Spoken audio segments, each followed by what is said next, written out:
Right guys, today's episode is going to be running you through how I went about making this oak framed porch. It's pretty detailed, so I hope it helps if anyone else is interested in this type of work. It's very labor intensive, but it's very rewarding because the final results look cool as hell, I think. Also, if you're new to the channel, this is part of an extension build series, as you can see in the background. There's going to be loads of new interesting content coming up, including all the internal works right through to the finished decoration. So yeah, stay tuned.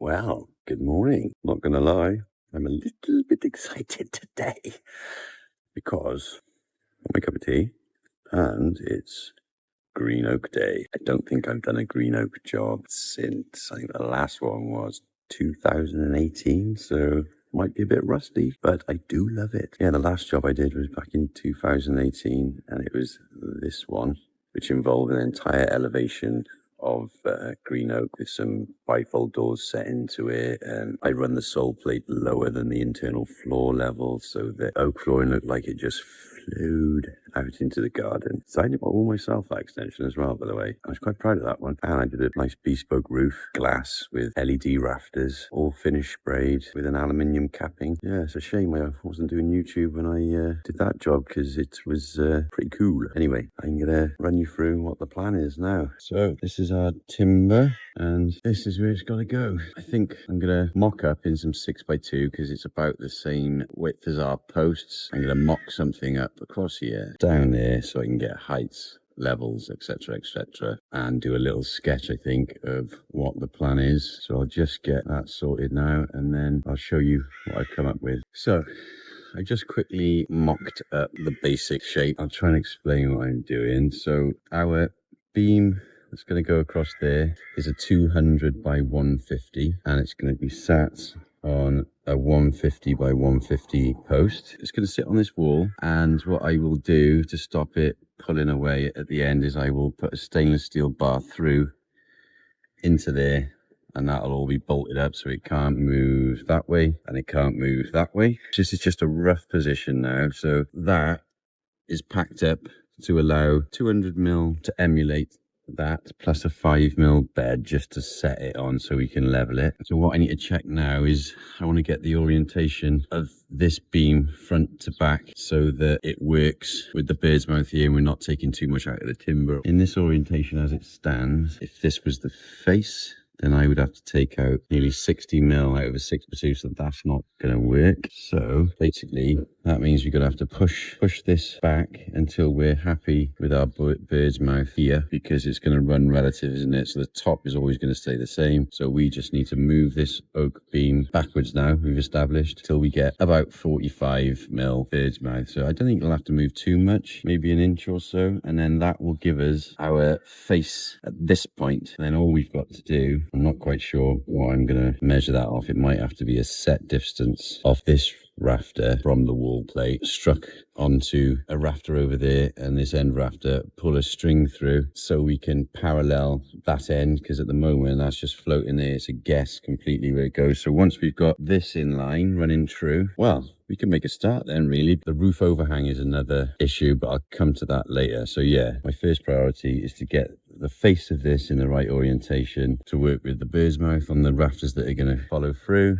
and parallel it. This is where it's going to get confusing, I think, guys, so I'm trying to explain my best of what I'm going to do. So I'm just going to break it down in little segments so I don't lose you with a load of waffle. So I've measured my 45 because these are new money timbers. They're 6x2s, but they're not 150, they're like 145, so let's be safe and call it a 45 square off this edge, and I've marked that. And if you see now, I've moved this back slightly, and if we look down there, you can see that that just intersects at that point. So that is the orientation front to back that we need it here. Obviously this is 150 that way, so that's the wall plate supporting the existing ceiling joists. I'm going to put a new one. I have to take this one out, but I'm going to put a new one a bit further back. If I just cut these couple of bits of block out here, that's plenty of room then, and chop this wall plate off, and then that rafter there will land on our new oak beam. Right, so I've decided rather than agonizing over the exact position of this tie beam is going to be over length anyway. It's got a half lap and shear of tenon on this corner, and I'm going to let it shoot through and put an Ovolo mold on the end, and also this one coming this way will shoot through and have an Ovolo mold on the end. And it's going into a pocket there, so I'm going to add extra that way. So I just want to get on with some joinery, so I think I'm going to start marking it out.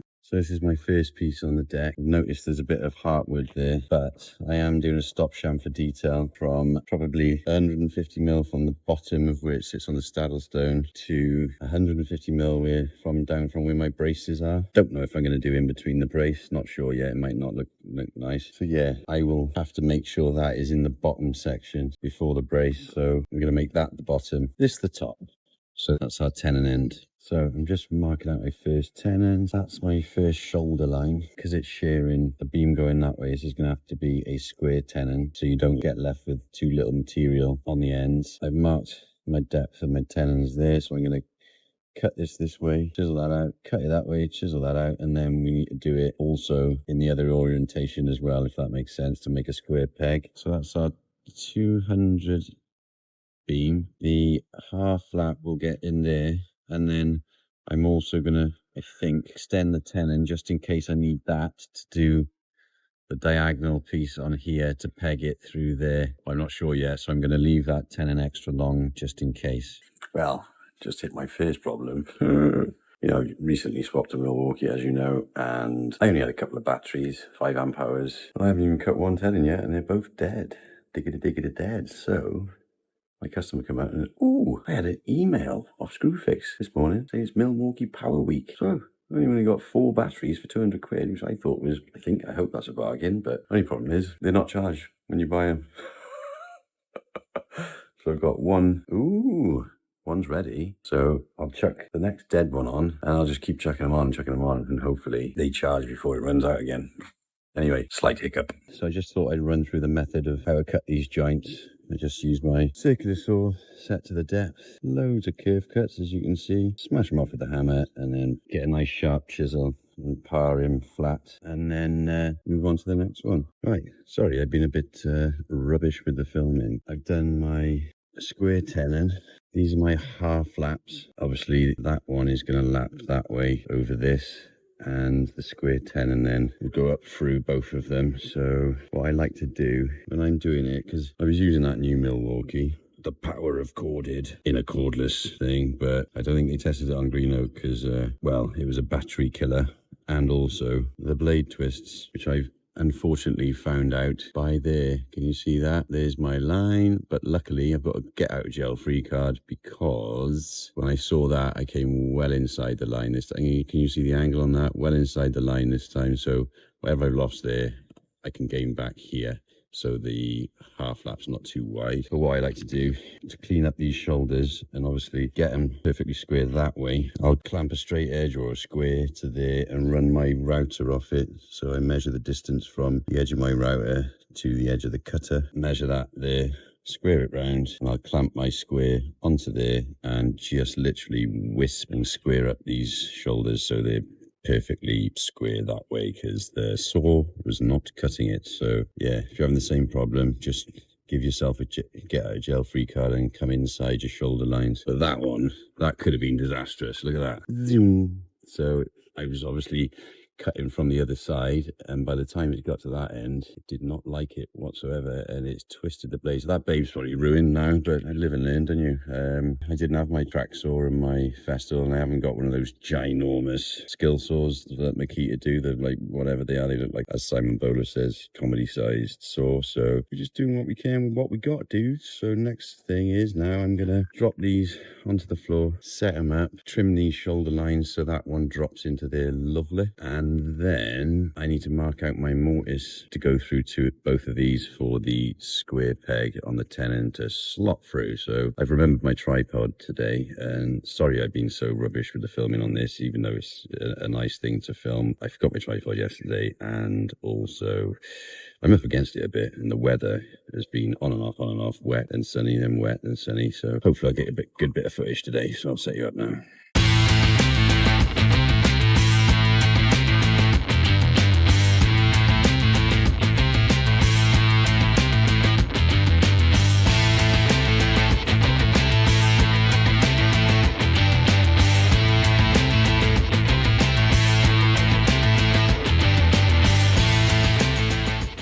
I'm just working out my curved braces. That's the reason why I've done this wider, so that it'll finish at 150 once I put the curve in the brace. So it's just a straightforward 45. There's my tenon marked. It's not a very deep one because the chain chisel mortiser is 45mm is the smallest mortise I can do, so I've allowed for that on the tenon. So just got to cut these now, and I'll probably, because of the fail with the Milwaukee, I'm going to cut these with my track and my Festool saw, but I'll still come just inside that shoulder line to allow me to just run my router and just clean up that cut beautiful and square afterwards. But I need to cut the tenons first, and then I managed to find a bit of MDF, so I'll make a template then to screw or clamp onto this, so I can bearing cutter on my router to form the curve.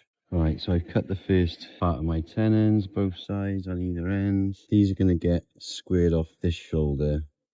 I've done it 50 million, so the brace will look like that. And then I've squared it through, which is to that point, and the same on this side. So imagine that's going to be cut off. Squared that through that way, and then I've measured between that point there and that point there, and I've transferred that measurement onto a piece of MDF, which I'll show you now. So just so I've got something to start my jigsaw off with, I've come in about 10mm there and 10mm that side. This line to there represents the length of my radius. So all I've done is just threw in a block of wood, and I played around this now. So as you can see, if you look at where that touches that intersection there, goes right round and then touches that intersection there. So all I got to do now is scribe this with my pencil and then cut it out with a jigsaw, tidy it on the belt sander then to get it perfect, and then I'll show you what I do after that. Cut my template. Now I put it where it needs to be. Ignore this first line. Drawn the next line, that's where I'm going to cut up to and leave for the router to trim off. And I'm bringing these big guns out, my Festool sword saw that I haven't used in donkey's years, just to take out all the bulk of this. So I'll do that now, and then we've also got to take a bit of bulk out the back, and then we'll route the shape into it then. Well, the old Festool roughed that out pretty quick, to be fair.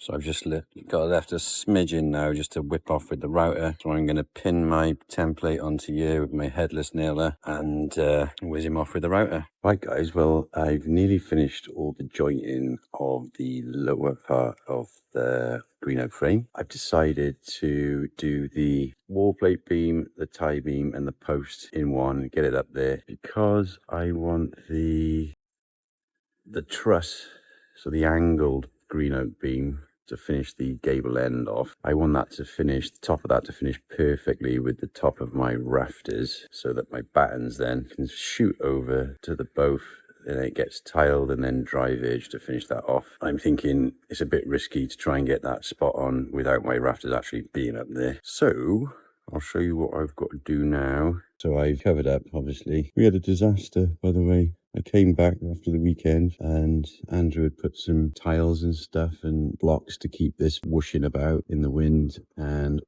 one flew off, landed smack bang on the corner of the 900, and it cracked right on the corner. So I've had to lift that up now, gutted. I'm going to level my line across here and disc all that render off. Then I'm going to work out the underside of my beam, level that across onto that wall back there, and cut a pocket into the corner of the building there, ready for my tie beam. That's my first job. Don't think I'm going to film it because it's pretty boring really, but my missus is coming today because I'm trying to get a bit more interesting footage. So I started doing all my curved braces yesterday and they need finishing off. I was going to use my bottom bearing guide yesterday, but could I find it? I thought, oh god, I've lost it. It might be a bit blunt anyway, but I found it on the dashboard in my van, so I'll probably end up burning my way through that, but at least it'll get the job done. And then it's got to be belt sanded afterwards anyway. So I've got that to finish off. Hopefully she can film me doing that. This to finish off. Then I've got just the mortises to do for those wind braces in the tie beam.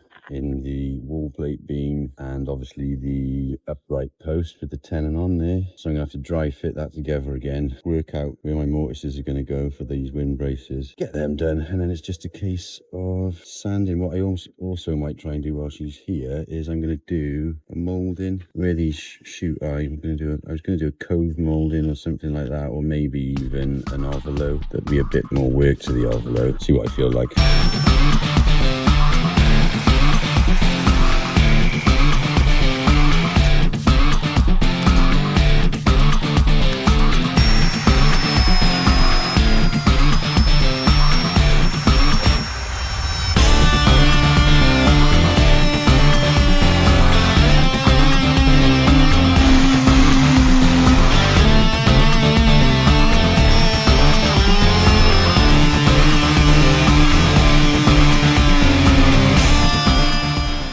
So yeah, here, if you look down at the Staddle stone, there's a long Ovolo mould on the Staddle stone. You see that?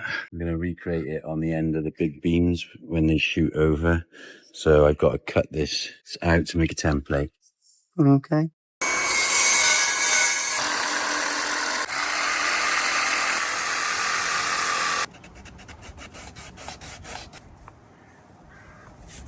So how much does that weigh, would you say? A lot. I don't know. Better not say you can stick for it. Oh yeah, 3,000 kilos. I don't know how a lefty puff could lift it, to be honest. Or hippie. That's what they called you, a hippie. Yeah. Gay hippie. A gay hippie, I know. Right, that is the top of that beam over there. So how long shall I overshoot it, do you reckon? I don't know what that means. So they're going to cross in that corner. Yeah. Couldn't cut it off there because you have to leave material. So 200 mil, 300 mil. So after our joint, 250, do you reckon? To the longest bit. I have no clue, babe. Well, I know, but You're asking the wrong person. It's all artistic license, babe. Is it? Yeah. You know. Okay, 250, yeah. 250. By the time good. you cut the scallop off, it's going to land about here, isn't it?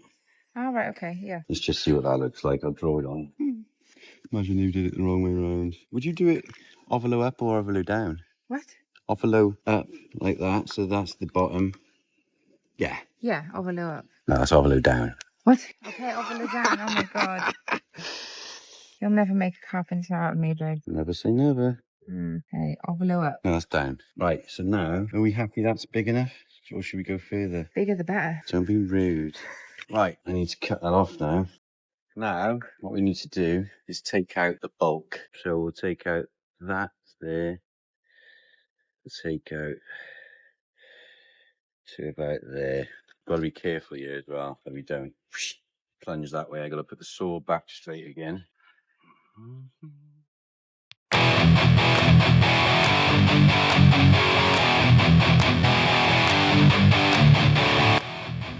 I just thought, I'm doing that. I got glasses on my head.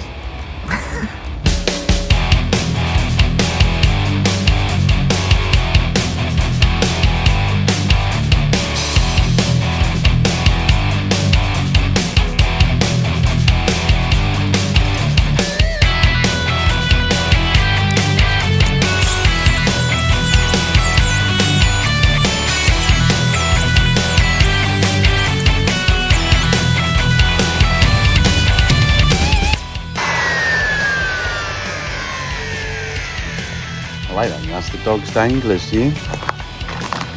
So we're going to have to come from the other side now. Square this round, come from the other side, and that middle bit is going to have to get done with a chisel, my chisel. It's rough cement, isn't it?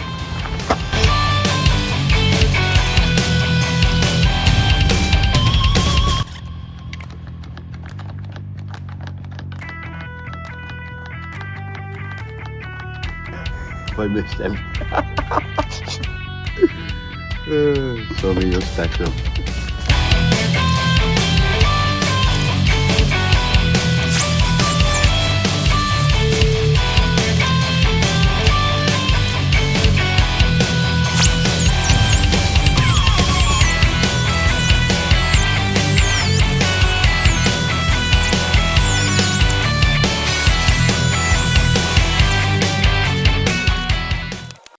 Yeah, so to get this middle bit out now, I'm probably going to just hand saw just nearly down to the two good faces in little curve cuts, and then chisel it off and then par across the grain, get it flat, and then sandy, jobs are good in. Do you know what? Would you even bother squaring those inside bits or leave them curved? I think it looks quite nice curved, doesn't it?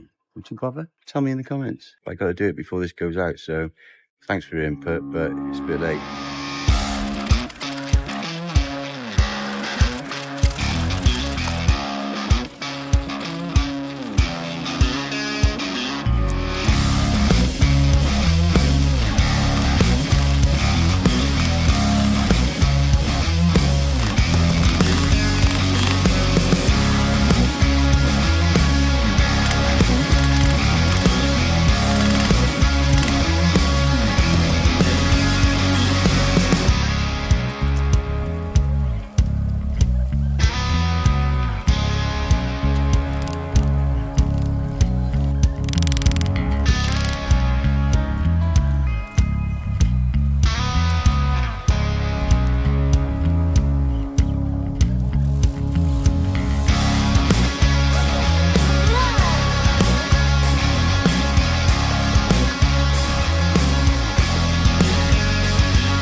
Got my Ovolo mold done.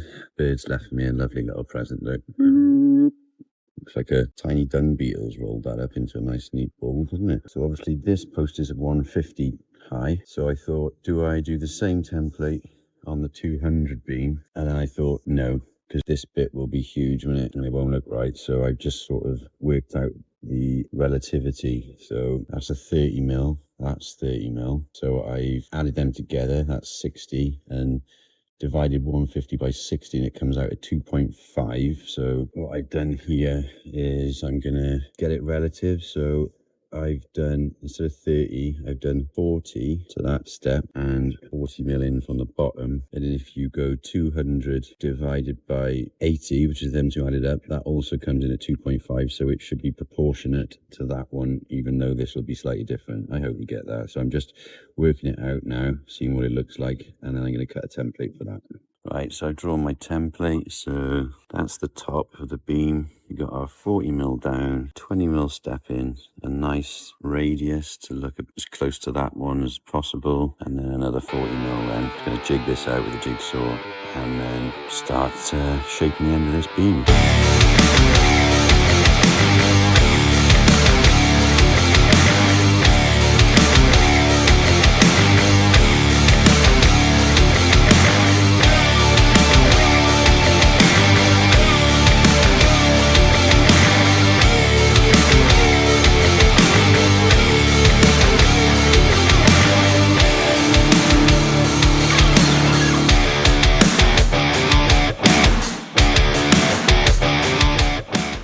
Here's the final shaping. Just needs sanding up now. As you can see, it was a brand new cutter, but after doing that one yesterday and a few shoulder lines, it's already going blunt. So there's a few burn marks I got to get out of there, but I'm not going to worry about that right now. So I'm just going to belt sand this up nice and flat. And I got to dry assemble these, finish them tenons because they need to be haunched. Dry assemble, mark out my mortises for my braces, mortise them, and I think we're ready for detailing them with the stop chamfer details. I might do a tiny little round over on all the edges just to nicer to handle, to be honest. Stop you getting splinters. I usually just arris them with the sandpaper, but I don't know, I might go for a tiny little round over maybe. Right, that's that beam sanded. Now all I got to do before I dry assemble now is haunch these tenons. So that means you come in a set distance from either shoulder, so that if the mortise was the width of that, any shrinkage you might start seeing gaps up through. So what you do is you make your mortise smaller and come in a bit from each end. It's not technically a haunch, but I won't confuse you, but basically, yeah, I need to come in a set distance from either end like this.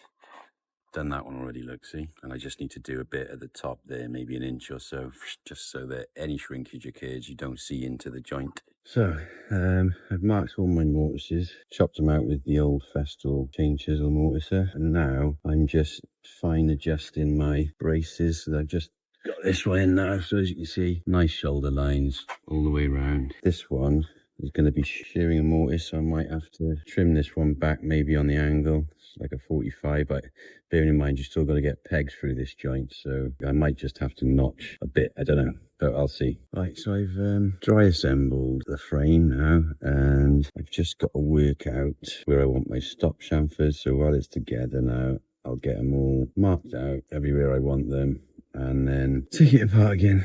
Good job I had my Weetabix this morning. Yeah, take it apart again, and then just a case of finishing. I'm just getting the dimensions, so I've got the height. What I will do is on this upright column that's going to sit on the Staddle stone, just to protect it from the elements. I don't want it to sit flat on there because capillary action will suck the water in up into the end grain, and it could eventually rot out sooner than it should. So I'm going to resin my stainless steel bar into the top of the Staddle stone, and then in order to get my height adjustment, I'm going to cut the length about 12 mil shy of what it needs to be, drop this packer on over the bar, and then tap a 12 mil thread into the underside of that post when it's cut to the right length. Then I've got like height adjustment then, but if I measure it right, it should just drop on there. But we've got a get out of jail free card. If it needs tweaking with the levels, then we can just wind the post up or down on the thread of the bar. Oh, I hope they understand that, but I'll show you what I'm doing as I'm going along. Right, well, I've marked out all of my stop chamfers, worked out all my overall lengths, and it's the scary bit where we got to start cutting into length and router in. So I've cut this one to length, marked my stop chamfers, and I'm about to start routing them. So here goes.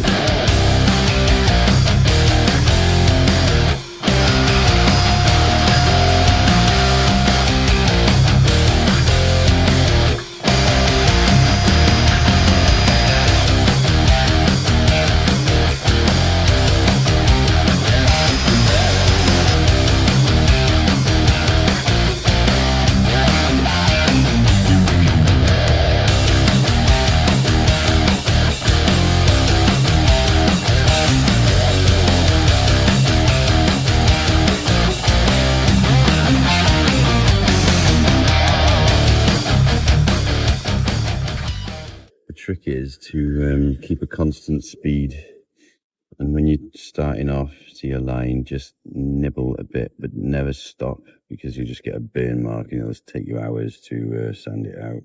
What's a stop chamfer? This chamfer Detail. that stops. Okay. Stop chamfer. Okay. Just get the balance.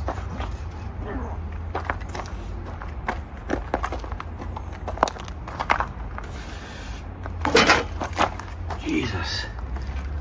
Smells of manure. Smells like manure. Smell that. Smells like manure. Stinks of shit. Smell it. No, but there, that specifically that bit. Mm-hmm. Oh. They muck spreading. Yeah. There they are. Are they? I think so. Are you still filming? So this wood has got several splits in it. Yeah. Does that matter? No. It's because this is seasoned. The if you were to use green oak, like after it's been fitted and it's been in the sun for a few months, it'll start, all these cracks will start occurring anyway. It's just the nature of the beast. But it adds to the character, darling. So this wood piece of wood pissed me off because Andrew paid extra for plain ball round, and this piece missed the planer on both ends.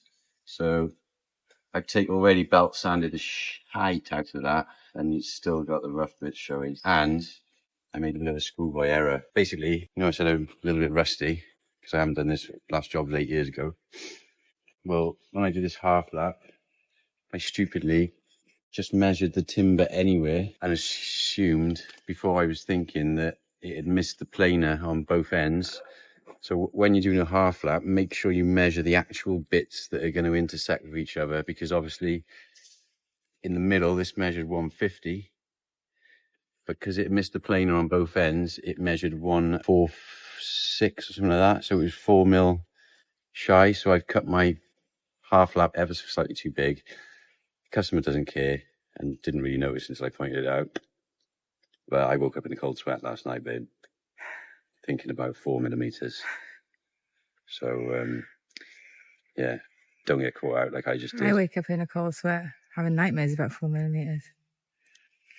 Right, check out this relic, baby. I don't know if any other tradesmen out there or builders have got any kit that they just can't bear to part with. As you can see, lost the depth stop, so I've replaced it with a drill bit. And then if you go around here, the old lock off snapped, so I've screwed a screw into it and she still works beautiful. There we are. And I tell you what, when you turn this baby on, she screams. There's something seriously wrong with it, but my God, it still cuts. I bought this when I was an apprentice, and it must have hung about a gazillion doors and routed in a gazillion hinges and locks, so quite sentimental in value. So while it's still breathing, I'm not going to throw it away. So yeah, I'm just going to use it now to put a little, oh God, that cut doesn't look very healthy, but it'll do, a little drip bead in the underside of the post that's going to go onto the style stone, so that if any water does draw under, it'll hit the drip and plop to the floor. So I'm just prepping the end of this beam now. So I've done my drip groove. They're the burn marks I was on about. But that cutter's blunt, and I found the center of my post, and if you look, I have threaded that threaded bar into the wood and pulling that, look, pulling the whole thing with it. Absolutely brilliant way of doing it. And then if I unscrew it, oh my God, it's quite far in. Can you see in there? I don't know if you can. Threaded through, but it's a super good fix. And this is actually, like I said, air seasoned oak. It hasn't got nowhere near as much moisture content as green oak, so if anything, that will only swell around that to make it even stronger. But if you want to try it at home, have a go. It's cool as hell. Because the oak of all the tannins in it, if you used normal bar, galvanized, it would rot it out eventually. So you must use stainless. Just get yourself, if there's M12 bar, I've put an 11mm drill bit, and then I've gone through it with the 12mm tapper from a tap and die set. Just chuck it in the end of the drill. Make sure you go really slow on your drill, and it works beautiful.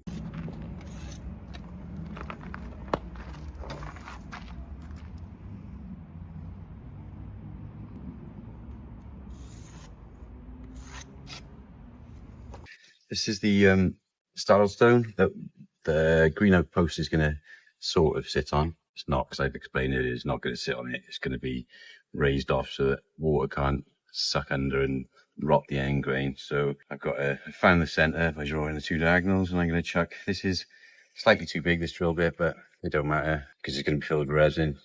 So yeah, should be a 14 blade or a 16, because that's all I could find. So yeah, we've got to start off by gently drilling a hole into this, and I'm a bit scared because it's only sandstone, so I'm going to take it very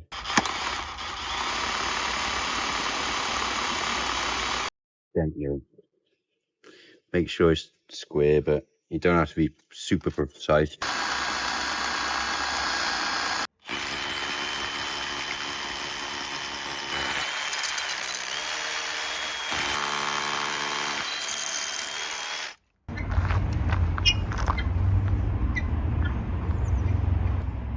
Oh, do me a favour. In that cardboard box, the ICS one in there, I bought some Inksall, Milwaukee Inksall pens. Can you grab me one, please? Even his pens are Milwaukee. Like, what is the difference between this and a normal pen? I don't get it. Is that just a permanent marker pen? I think so. Inksall it's called, so I'm guessing it inks Oh. all things. Did you buy those? I had to spend a bit extra to get free delivery, and they were in the £10 tempters. You just wanted Milwaukee pens. No, I didn't. Yes, you did. No, not so Yeah, much when that- you saw my new nail gun. Yes, Not yes. at all. Right, that's how far she goes. Oh my God, that is such a good fixing.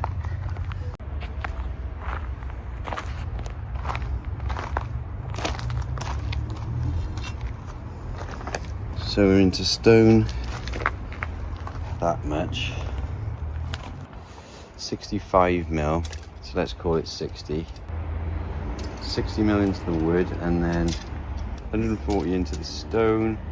That's 200, 212mm. So let's go 210. I'm stressed because he's lost his spoon. What? It's not in there. That's what happens when you have like 2 vans and children. If he doesn't find it, he can't use the disc cutter.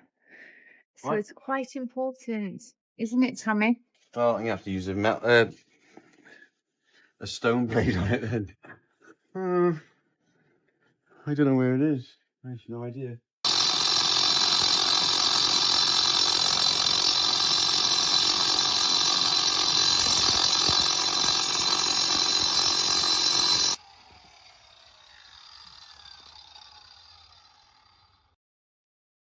It's ruined.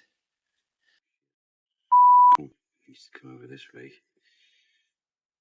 Right, so that's me 12mm bar resined in the centre of there. While that's going off, I think tidy this crap up. Tidy all this crap up. And that should have gone off. It's flipping solid already. It's so hot today. Yep, there's no wiggling that yet. So yeah, wind my post onto there. Start trying to get it in position up there. Well, I'm not going to lie, that was shit.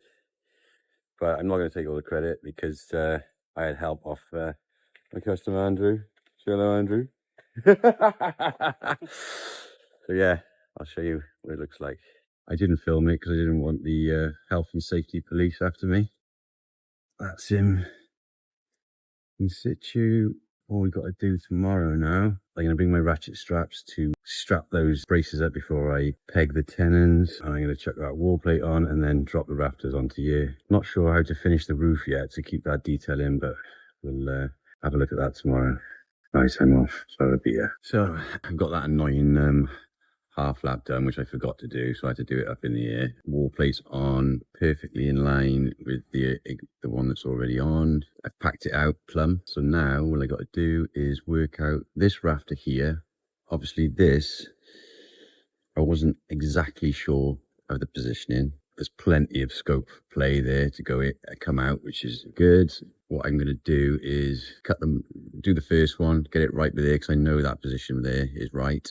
And then basically just cut them the same, and they'll either fit perfectly first time, or I might have to pull this oak frame out to meet the bird's mouth. This timber is bowed. It's bowing out towards me in the middle, so I'm guessing I'll get the 2 end ones fitted first, and then they might just need the back of the bird's mouth just licking as I'm going along to get them to sit nice. But yeah, apart from that, I should be flying. These rafters should be done in an hour or so. I've got all my rafters on now. I've used the L brackets to fix them to stop the roof spreading. And now what I'm trying to work out is this. Obviously this ain't pegged yet, that's why there's a big gap there. That'll all get pulled up with ratchet straps. Yeah, basically I'm trying to work out this NDL, right? So I've left this tenon extra long, which should be enough room for a peg in there. So I've cut this, right?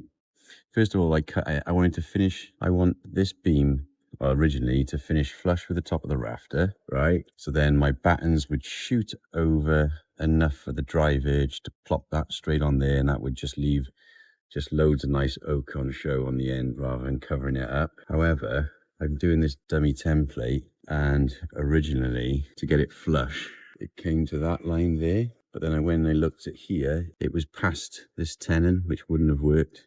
So what I've decided to do is drop the whole thing by the thickness of a batten. You can see the line of the roof there. Boop. And then what that enables me to do is that I can still just shoot the batten over, but I've just got to put a batten on top of the green oak first to pack it up. But that now, look, that lands inside there, so I can put a mortise into this. So I literally just cut that as it is. So that's my plumb cut. That's my seat cut of my rafters. And then I just got to carve out a mortise for this to sit in, and then it'll all get strapped up, and then we'll drill through a peg which will hold that all together. Right, so I've marked out my cuts. These are going to be dead length because there's no tenons on the end of either of them. So I'm just going to use my Festool TS75 in track saw. Again, come in just past that shoulder line, and then clean it up with a router after. Same on there, and hopefully they are 150, so it should just about cut through if I come from both sides. I might be left with a wafer thin bit to hand saw at the end, but that's no bother. So that's the ends cut. Left a little bit in there to trim off the router. Same on the other side, but first It's very needs flattening out a bit because this is going to affect my cut on the router. I'm running across the top of there, so I'm going to belt sand this flat all the way around first, and it's a job out the way, I suppose. Right, that's the side finished. Well, I think it looks all right, mate. All that's left to do now, but I've forgotten my straps, is to ratchet strap around there, tighten it up, and then drill my peg hole through that turn there, that turn there, that turn there, and then the braces. Where's my finger? On this side. And that's the wrap. So, there we have it. Finished article. Typically it rains, so it's going to need sanding again because the customer didn't have a chance to oil it before it rained, which is a shame because there's a load of work now and he's doing on it. But anyhow, so yeah, it's all pegged. That's resined into the solid block wall there, so it can't pull forward away from the house. Also, that resined into the block wall here, straight down to stop it moving that way or that way. So that's about it now. I had to move that rafter so I could get to them, drill them holes, but that just needs popping back over. So now that frees me up now to do the hip now. So I'll probably start that on the next episode. That'll be the last episode of the framing of the roof. So catch you on the next one.